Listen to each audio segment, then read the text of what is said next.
What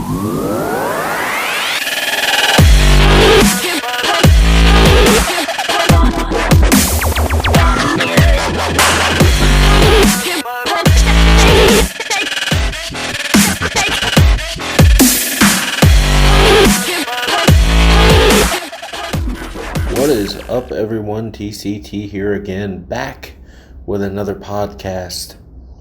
It is week 1 of the NFL season, the start of the NFL season, and man, what a storied week it was. Let me just first start by saying I hope everyone's being safe. I hope everyone is staying strong through this because, man, did we need football. Football is back. It started with a win from the Kansas City Chiefs over the Houston Texans on Thursday night, and a crazy first week Sunday. First, let me just get started by saying everyone that knows me knows I am a fan of Washington, but I don't disrespect any other team in the NFL. There are teams I don't like, but I will always give them their respect. So if you want to bash me for liking Washington, go right ahead. I don't care. I know they're not the Redskins anymore. They're the Washington football team, which is only temporary. To those who don't know, they will be changing their name soon once they get copyright laws out of the way. First, let me just start by saying I was super excited for Washington's defense for the last few months after they drafted Chase Young.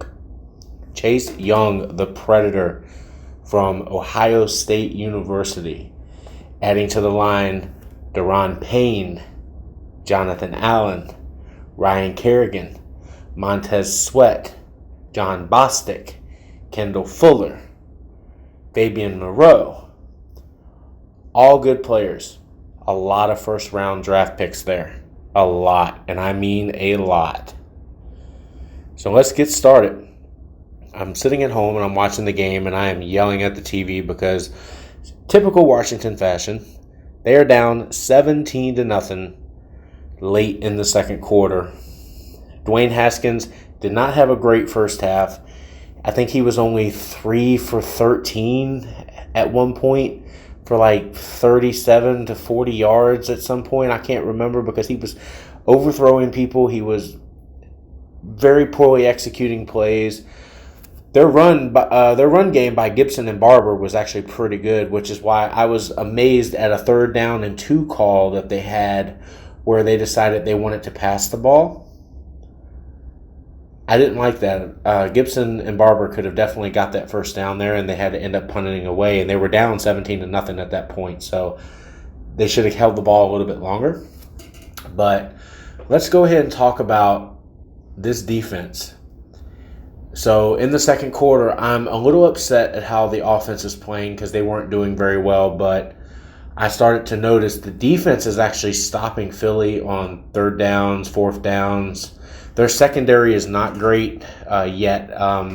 Key piece was missing. It was Kendall Fuller, who was out for the game. He's supposed to be on the left side of that defense, which 2 of the 3 touchdowns that Philadelphia scored were on the left side where he was supposed to be. So I wonder if that would have made any kind of difference had Washington had Kendall Fuller there. I don't know. Their secondary was getting burned for big plays, but that's about it. That's really all the Eagles could do. They couldn't run the ball very well. They were getting tackled in the backfield.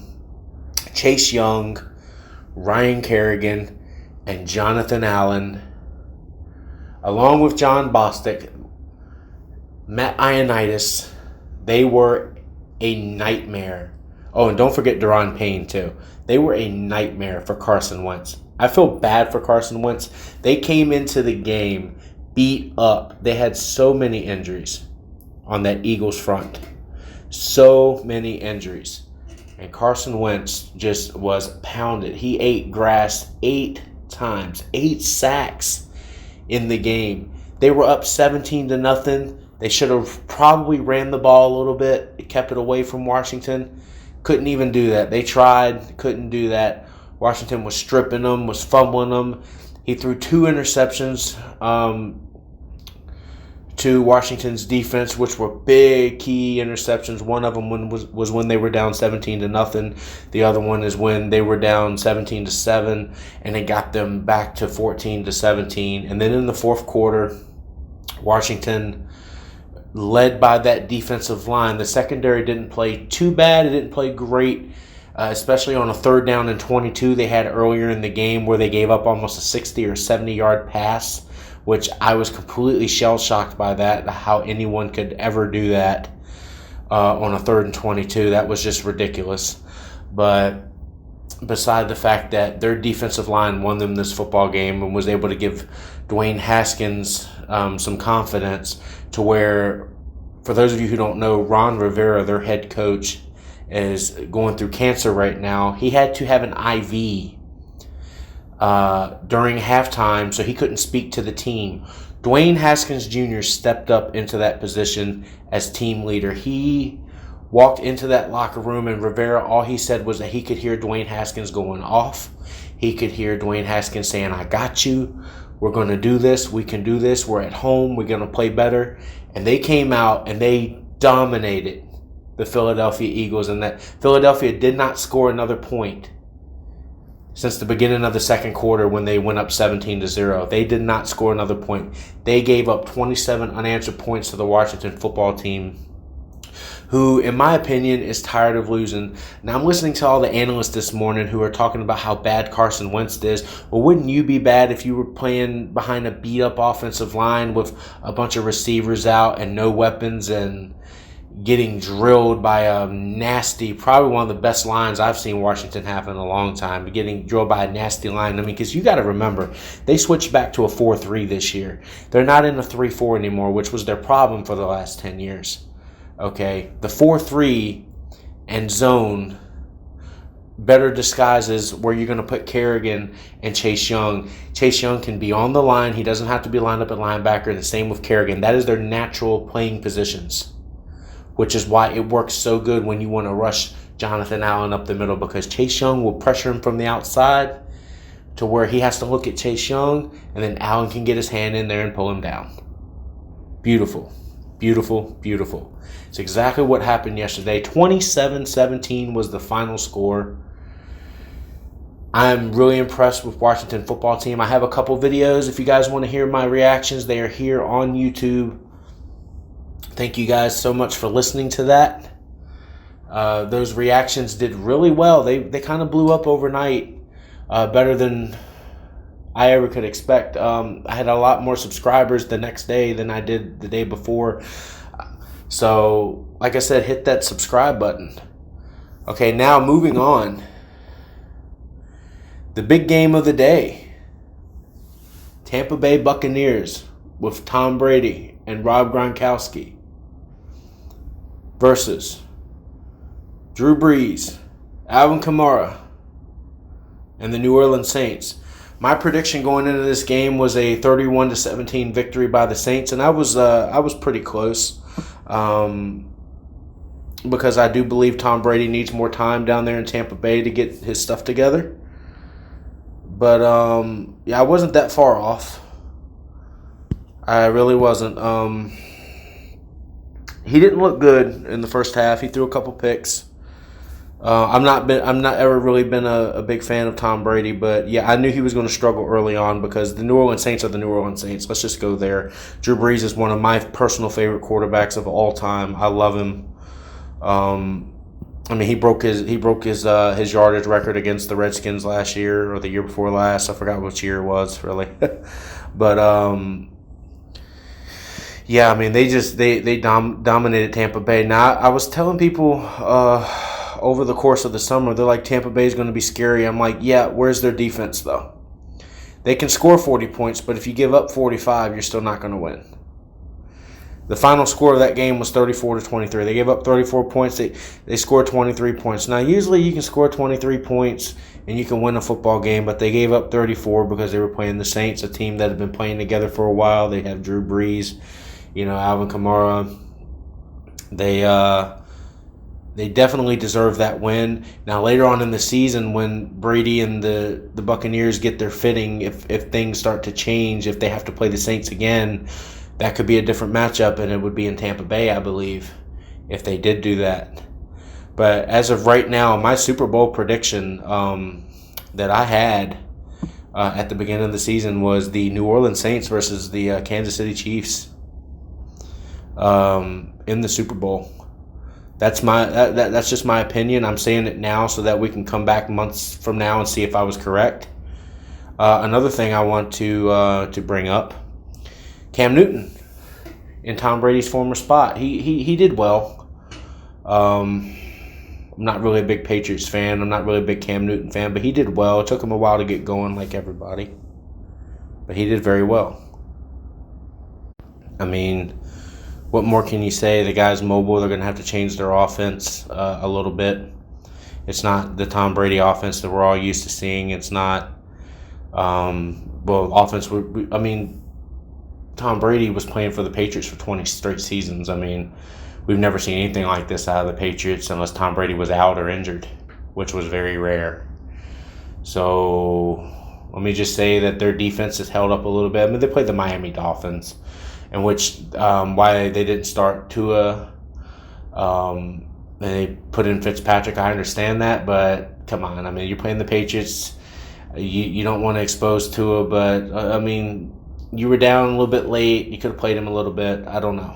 I don't know. But that's all I really want to say about that game. By the way, let me just give props to the Lakers and the Heat for winning their series. The Heat have really impressed me in the playoffs this year in the NBA. As you know, we're coming to a close. I believe it's going to be the Boston Celtics versus the Miami Heat.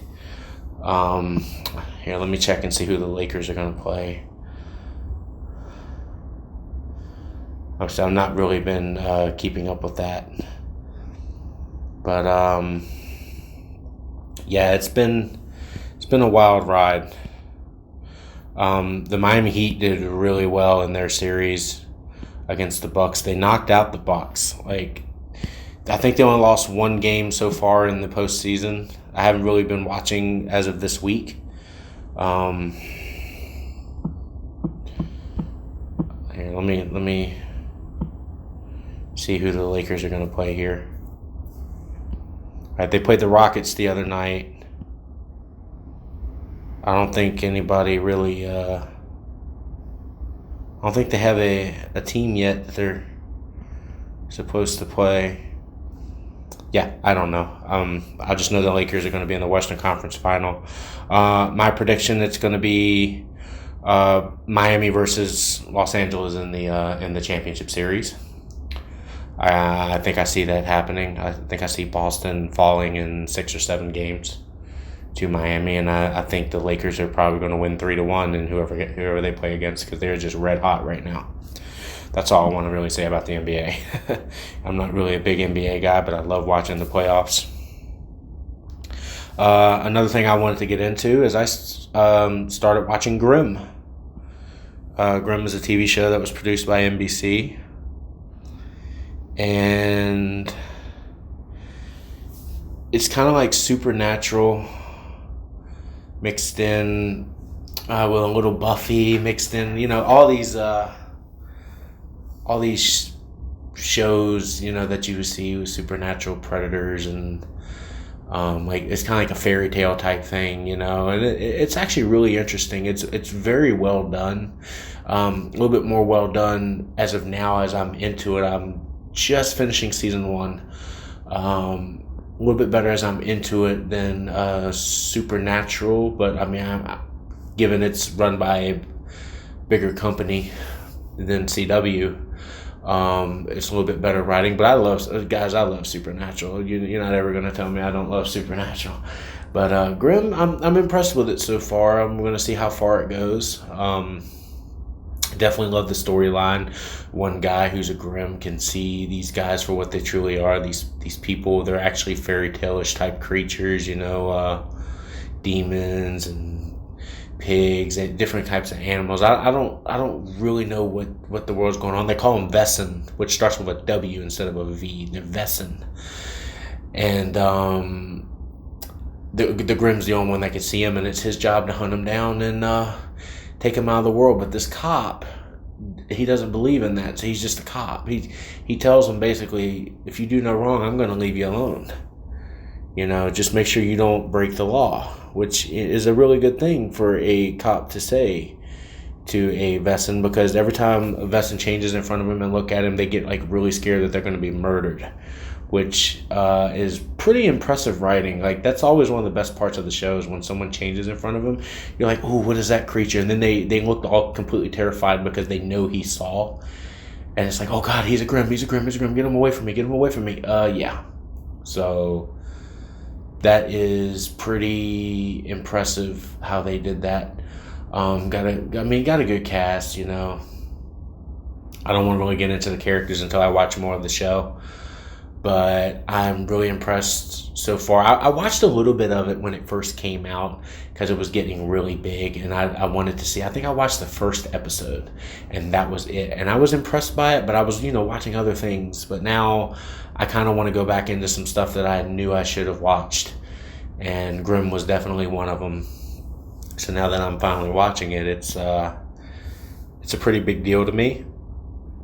I always love these type of shows. And I really want to compare it to Supernatural and Buffy. I love Buffy the Vampire Slayer and Angel. They were great shows that I watched growing up as a kid.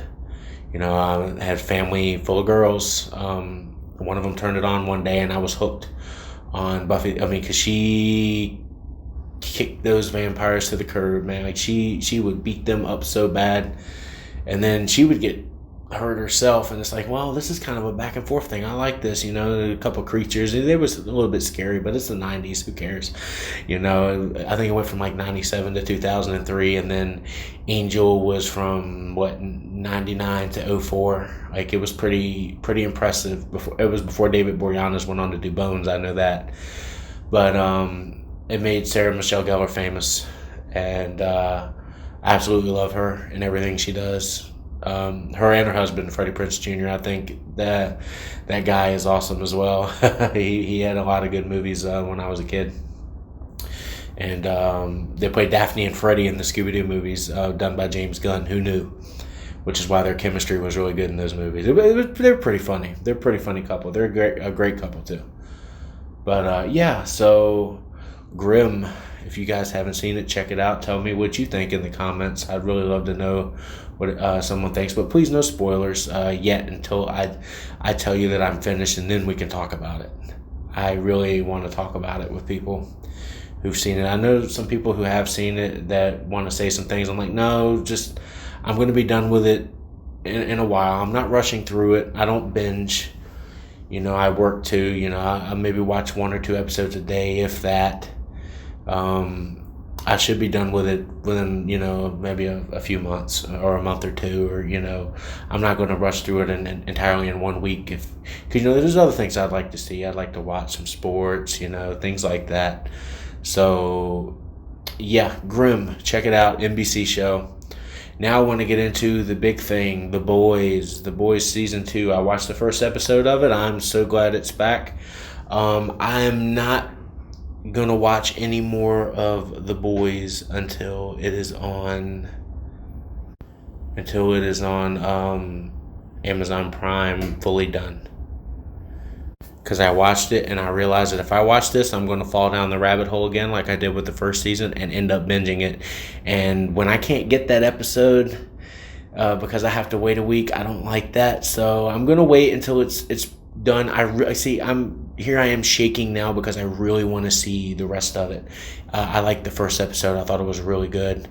I really want to see the rest of it, but I don't want to binge it right now and then have to wait each week as the episodes come out. I hate that, which is one of the reasons why I wait, and then I can binge it all in probably one weekend or maybe one night. I'll stay up late and watch it. Something like that. That's usually that's what I did for Cobra Kai. And for those of you who haven't seen Cobra Kai, I said it last week, get there. Got a couple great things to say about Cobra Kai. Go ahead and check that episode out that I did last week. But yeah, The Boys season 2. Love the first episode. Don't want to say anything about it until I finish watching the season 2. But I'm really impressed with how well they've maintained the script, how things have been done on that show. That show is very interesting. It's very interesting. It's a great take on a new type of superhero storyline. But there's actually some other news I want to get into. Some of these movies have been postponed, as you all heard. Robert Pattinson caught COVID-19, so the Batman would be put on hold for a little bit. Probably pushed back another year, which everything is right now. So I'm not too upset because I understand. Wonder Woman's been pushed back until after the Suicide Squad, from what I've seen on the timeline. The Suicide Squad, which was done after Wonder Woman was already completed, will be coming out first. Which I'm wondering if that's going to be a test to see if people will flock to the theaters to see it, because Wonder Woman we know is going to make $1 billion. Black Widow, quit, guys. Stop saying put it on Disney Plus. Disney's going to lose a lot of money doing that. It needs to be seen in the theaters. It's going to make $1 billion. Any superhero movie that comes out right now is going to make $1 billion. Mulan, had a chance to see some of that. Turned it off. Didn't really like it. When they make it free on Disney Plus, I might go and actually sit down and watch the whole thing. I mean, I saw some of it, through clips and things they were putting on YouTube and Facebook, and I was just like, I'm not that impressed with what's going on here. But who knows? I mean, if I sit down and give it a shot, I might like it. I wasn't impressed with The Lion King. I was really really displeased with The Lion King. Jon Favreau. He did everything right except the cast. The cast was just awful. I mean, Donald Glover and Beyonce, you ought to be ashamed of yourself. You guys didn't put any emotion into those characters at all. The young Simba was the best part of the movie in my book. The guy that played Scar was amazing, but the rest of it felt dead. Timon and Pumbaa, awesome. We all knew they were going to be awesome. I mean, what was it? Bill Hader and Seth Rogen. Those guys are amazing. Okay, so Wonder Woman pushed back, Batman pushed back, everything pushed back till next year, and in my book, it's probably going to be pushed back to 2022 now. We don't know what's going on with this thing. I really don't know what to say each week when it comes to this, because as I'm working now, I work sort of in the midst of this stuff, and they're experimenting with some things, so things are getting a little bit better. But the cold season's coming, so we'll see how the pandemic works in the cold season. So that's all I want to say about that. Tonight, as I'm recording this, it is the Pittsburgh Steelers taking on the New York Giants, and is the Denver Broncos taking on the Tennessee Titans. I have not had a chance to watch these games yet. Big Ben has a big comeback tonight. I want to know if he stays strong. I've always liked Big Ben. That's Pittsburgh's a team that my family likes, as well as Washington and the Cowboys and the Eagles. We're all a mix of everything on the East Coast. But Pittsburgh's like one of the big ones in our family. Big Ben, I've always had a great amount of respect for him, but we're going to see tonight. In my book, he should have retired probably 2 years ago. But we'll see tonight what he can do. I do think they will beat the New York Giants, but I don't know. I mean, New York is known to play all over the place. So I don't know. Saquon Barkley is the real deal. Daniel Jones, he's still unproven in my book. I mean, he's a very, very good quarterback, but he has the potential to be great if he can get the right amount of weapons. Losing Odell Beckham Jr. really hurt them. So I don't know what else to say about New York, but Pittsburgh, definitely. I am really, really excited to see Chase Claypool from Notre Dame. I watch Notre Dame each week.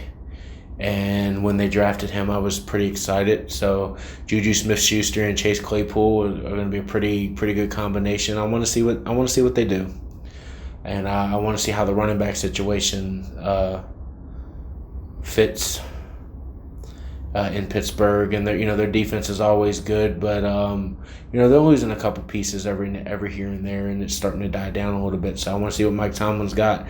I mean, the guy deserves a medal. He's been given a lot of injuries, and he still finds a way to win football games. With a third string quarterback, he can win football games. Like, he's a good coach. He's not Bill Bauer, but he is probably the next best thing that they could have asked for. So yeah, that's all I have to say this week, guys. Next week, I have no idea what the topic's going to be. I just probably talk some more about week 2 of the NFL. A couple things happening. I'll probably let you know where I'm at on Grimm if I watch any more of it. But I'm going to release podcasts when I have 30 minutes of things to talk about. If I have 30 minutes of things to talk about, I'll release a podcast. If I don't expect one every week. I definitely want to try to do one every week, but if I don't do one week, it's probably because I don't have 30 minutes of things to talk about. Doing one of these solo is not easy. If I had another guy here with me to record something with, or another person, it would probably be more interesting. In which I want to do that one day. Maybe I get some buddies of mine to be on the show. Any of my buddies listening to this, and I know some of you do, if you ever want to be on the show, you ever want to talk to me about some things, and you want your voice to be heard about what's going on in the world and what's going on in sports and movies and TV shows, just tell me and I'll bring you on. It's only a 30-minute podcast, but we could turn it into a 45-minute session just talking. So, and then you'll forget you're on a podcast because we're just talking about random things. It could be an hour, who knows? But everyone, I hope you guys stay safe. Thank you for listening to It's Showtime. This is TCT signing off. Remember to like, subscribe, favorite, and watch the new videos. I've got new vlogs and sports and shorts coming out, so watch those. Thank you.